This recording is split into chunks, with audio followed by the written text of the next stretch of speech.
Hi guys, so I've been asking myself, how do I start today's YouTube video? Should I be creative about it or should I just be direct? Should I be screaming Omo at the beginning of the video because the situation of things in this country require a scream?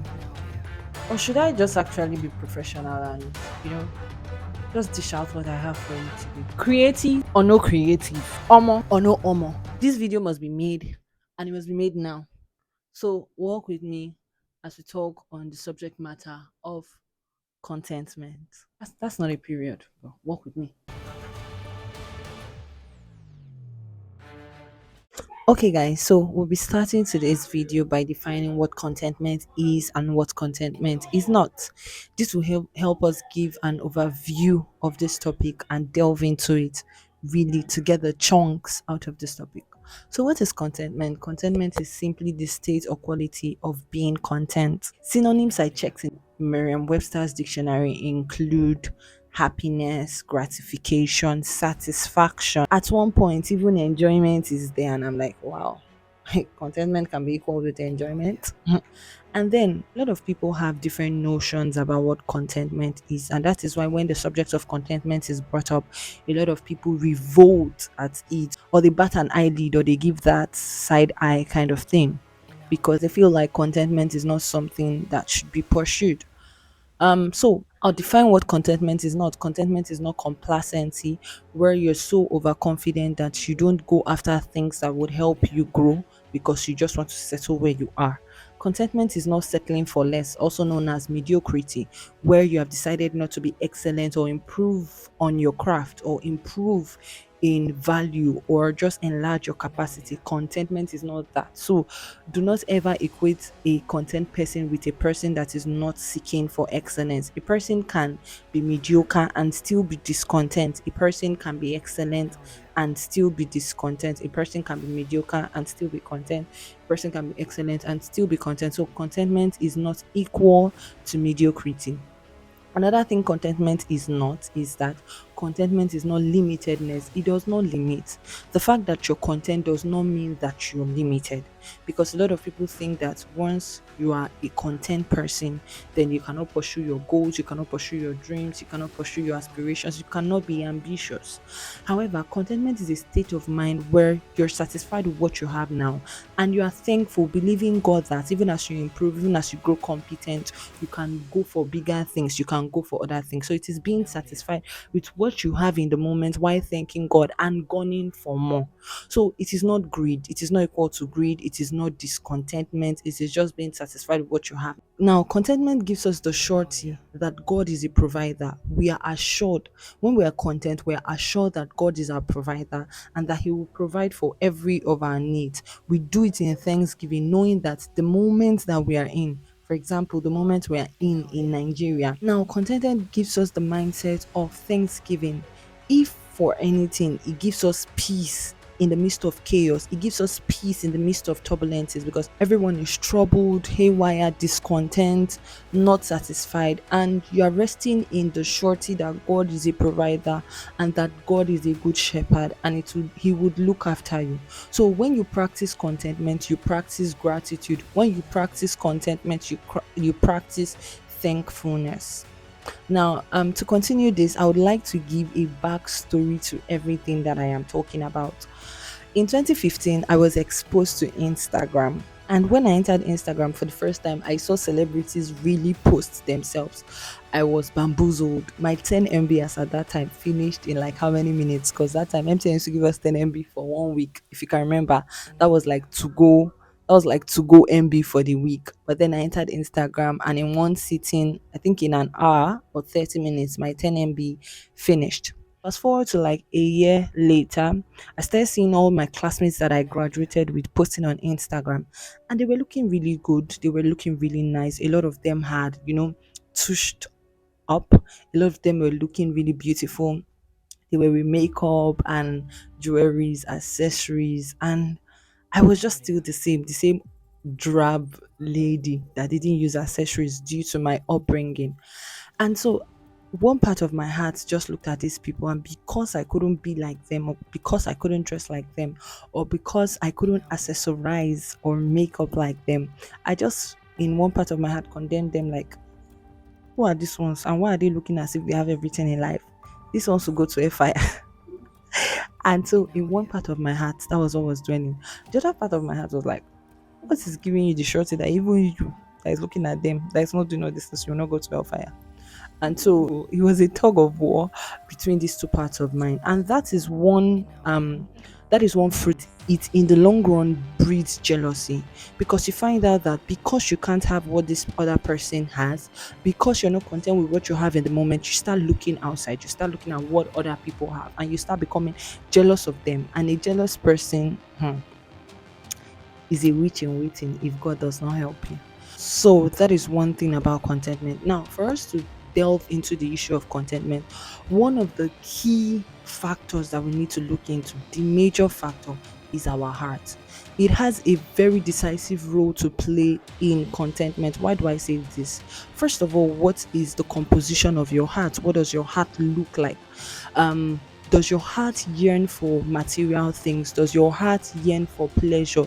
Does your heart yearn for amassing wealth and looking a certain type of way, looking like you've made it, looking like, you want the masses to look at you in a certain kind of way, to you want to gain respect from how you look? What does your heart yearn for? Does your heart yearn for like the biggest cars, the biggest houses, the biggest clothes? Has your heart made an idol out of all of those things? If your heart has done, then it is very easy for you to delve into that path of discontentment, because you feel like another person is bagging the bag.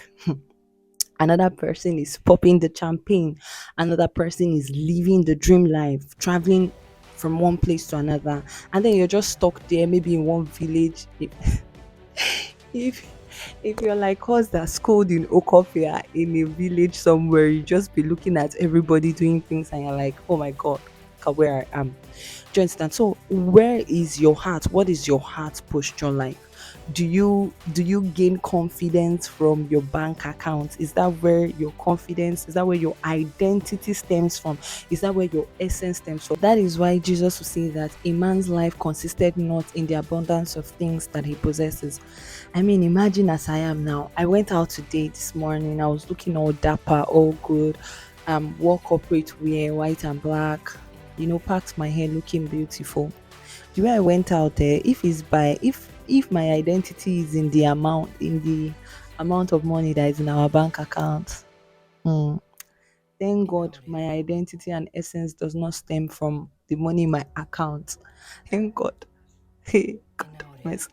So what is your heart like, and where does your identity stem from? If your identity stems from material things, of course you will not be content, because 500,000 will never be enough, 1 million naira will never be enough, 250 million naira will not be enough, 1 billion naira will not even be enough. So where do we draw the line? So this is what contentment does for us. It helps our heart, builds a boundary around our hearts, where in that moment where we are in, we are thankful to God. Please, I want you to like this video. If you've not liked this video, go ahead and like this video. Tell the algorithm that other people have to see this video. Secondly, is your heart in a constant state of competition? Do you always find the need to compete with people? Do you always find the need to compare yourself, comparison and competition, to compare yourself with people? So you see somebody that you probably graduated with, and the person is racking 6 figures, 7 figures, and you have not even racked your first figure working, and then you're automatically pitting yourself against that person, or competing or comparing yourself with that person. It is not a healthy lifestyle. It shows the disposition of your heart. And if there's one thing that we have to understand about life, is that there would always be rich people, there would always be poor people, there will always be people that are richer than people, there would always be people that are poorer than people. So how far can you go? Like, okay, today you are richer than this person, tomorrow can you be richer than Bill Gates? Even Bill Gates, that was once the richest man, is no longer the richest man, and the richest people keep on circulating. Contentment is what will keep you in that phase of, whether in much, whether in plenty, or whether in little, you are forever thankful to God, you are forever satisfied with where you are. Paul said something in 1 Timothy 6 verse 6. He says, true godliness with contentment is great gain. For we came into this world with nothing, and we would leave this world with nothing. So as long as we have enough food and enough water, or enough clothes, that should be enough for us. We should be content with what we have, and that is all that matters. We know that God will supply all our needs. Note that the scripture says God will supply all our needs, not your wants. So those your wants, you have to curtail them, cut your coat according to your size, and allow God to supply your need. We know that competition, it does not ever have an end, because it will definitely breed this action of fake life. And I mean, it is rampant in our society. People live fake lives unashamedly. Everybody comes to claim what they are not. They pose in front of things that they do not have. They just fake it till you make it. And people have really faked it until the thing has carried them to where they do not know. Help me! Help me! Help me! Help me! Help me! If they're Discontentment telling will me there's kill money I don't know, you. help me! Discontentment will put pressure on you. You don't have money, you're not trying to look as if you have money. Is it not more stressful to look as if you have money when you don't have money than for you to be in your state and nobody will even disturb you? How about now? People have strength and energy. Truly, truly, godliness with contentment is great game. Thirdly, on the other end, on the negative spectrum of contentment, is greed. Hmm. Yeah, yeah, yeah, yeah. You see this thing called greed. Greed is not anybody's mate. And we must always ask the Lord to help us, because a greedy person, first of all, a discontent person is a greedy person waiting to happen. Like it's a self sabotage, a self destruct time bomb waiting to happen. Greed will literally feed on your lust, it will feed on your pride, it will feed on self gratification and self until it acquires all that it wants. Greed looks as if it is caring for, family and self. But if family and self, or if family especially, is standing in the way of progress, greed will go any mile to remove anybody standing on its way, just to get to that possession, that wealth that it is looking for. Greed will go any length. You see, you associating with yourself with a greedy person and you think that you are gaining. When it comes to the time where the person has to move you out of the way just to get what they want, they will do it with all of their heart. A greedy person is a person that will steal, that will kill, that will destroy, like destroy. A greedy person has no friends. It is only a matter of time. If a greedy person is your friend, that person is your friend because they have something to gain from you. And that's what discontentment leads to. It leads to greed. So in the moment, a greedy person might look like they care, but in the long run, they will destroy you. Like, a greedy person will kill you. A person that is discontent, especially in this time and season that we are in Nigeria, I don't want to say is amongst all men most miserable, but if you are discontent in this time and season, you must ask God to help you. It's only God that will help us. You must ask God to help you, and you must dissociate yourself with things that that ignite, the fuel in you, the hunger. Or if you are associated with people that would always want to live a fake life or create a fake impression, you must dissociate with yourself from them and ask God to help you. Because in this time and season that we are in Nigeria, who are you forming for? What are you trying to form? Now that in Nigeria that everybody's praying that let this economy favor them and favor their family. Yeah, so in light of favor and favoring our family, somebody even paid my bus fare today. Oh. Like, I say, God, this economy is already favoring me and favoring my family. I to continue to favor me and favor my family.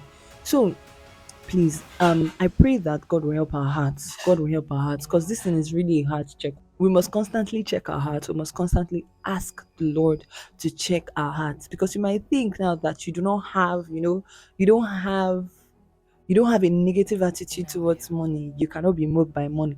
But when you are placed in that position, you find yourself doing very funny things. When you're posed between, or when your faith is placed before your faith and a huge amount of money, and you feel like God is a forgiving God, and then you go for the money knowing that if you come back, God will forgive you. It's a it's a dire situation. We must ask God to search our hearts. We must ask God to help our hearts more, so that we will not at any point in time deny Him, not for money, not for fame, not for wealth, not for riches. Truly, godliness with contentment is great gain. That is what will give us gain. That is true wealth.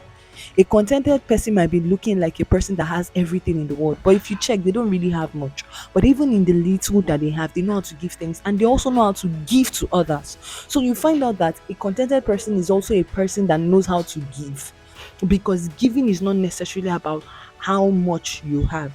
Giving is not necessarily about you having a lot. A person that will give in little is a person that will give in much. He that is faithful in little is he that is faithful in much. Simply go and check the Macedonian church. You'll find out about them. They had little, yet they gave like they gave. So we would ask the Lord to constantly help our hearts, to search our hearts, and to help us. That nothing would make us change our disposition. Nothing will steer our hearts from doing the right thing and from standing for God. Not money, not fame, not riches. In Jesus' name. Amen. So if you enjoyed this episode, please feel free to like, share, subscribe, comment below your take home from this episode. Thank you for watching, and I'll see you in the next video. Bye. The moment we're in is to the glory of God.